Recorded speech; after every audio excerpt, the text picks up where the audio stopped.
ওয়াইলুল লিকুল্লি হুমাযাতিল লুমাযা আল্লাযী জামাআ মালাহু ওয়া আদ্দাদা। ওয়া ইন্নামুক জাহান্নামুক, যারা মানুষের নামে অপবাদ দেয়, গীবত করে, তাদেরকে আমি আল্লাহ কখনো পছন্দ করি না। হে দুনিয়ার মানুষ, কখনো মানুষের নামে গীবত করো না। এই মানুষদের গীবত করার কারণের জন্য আল্লাহ তাআলা তোমাকে জাহান্নামের দিকে নিক্ষেপ করবে। জাহান্নাম বলবে, কই রে গুনাহগার গুলো, কই, আয় আয় আমার পেটে আয়, জাহান্নাম তখন ডাকতে থাকবেন। কি মনে মনে ভাবছো রে যুবক, সূর্য এত গরম তাপ দিবেন, জমিনটা পর্যন্ত তামা হয়ে যাবে। বেঈমানি না ফরমানীদের মাথার মগজগুলো ভাতের মারের মতো ফুটতে শুরু হয়ে যাবে।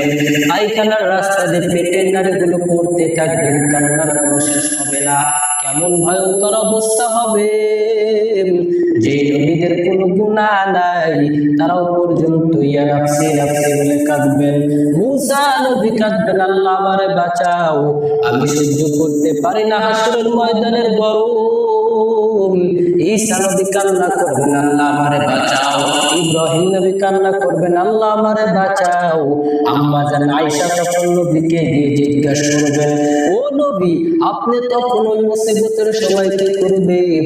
মায়ার মদিনার নবী কাঁদেন আর বলেন, ও আয়েশা, ওই মুসিবতের সময় আমি মাকায়, আমি মাহবুবে সিজদায় গিয়ে পড়ে কাঁদবো আর বলবো, হায় আল্লাহ, আমার উম্মতগুলো রে বাঁচাও, বাঁচাও, আমার একটা উম্মত যেন জাহান্নামে না যায়, আমি মদিনার নবী জান্নাতে যাব না, উম্মত রে বাঁচাও, বাঁচাও।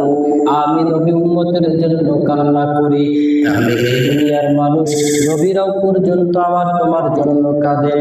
ও যুবক, একটু চিন্তা করিয়া দেখো, আসলে নবীর চিন্নাও না, আজ দাঁড়িয়ে চাইছে নবীর কলিজাটা ঘাত দিতেছো, কাল কিয়ামতের দিন আবার নবীর কাছে গিয়ে দাবি করবা যে আপনার আমরা উম্মত।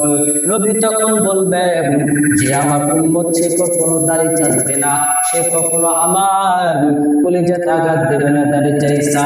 ওরে দুনিয়ার মানুষ, তাহলে দেখো নবী আমাদের জন্য কান্না করবেন। ইয়া ইলাহে তুমরা মাবুদ হ্যায়, ইয়া ইলাহে তু হি মেরা মাসুম হ্যায়, ইয়া ইলাহে তু হি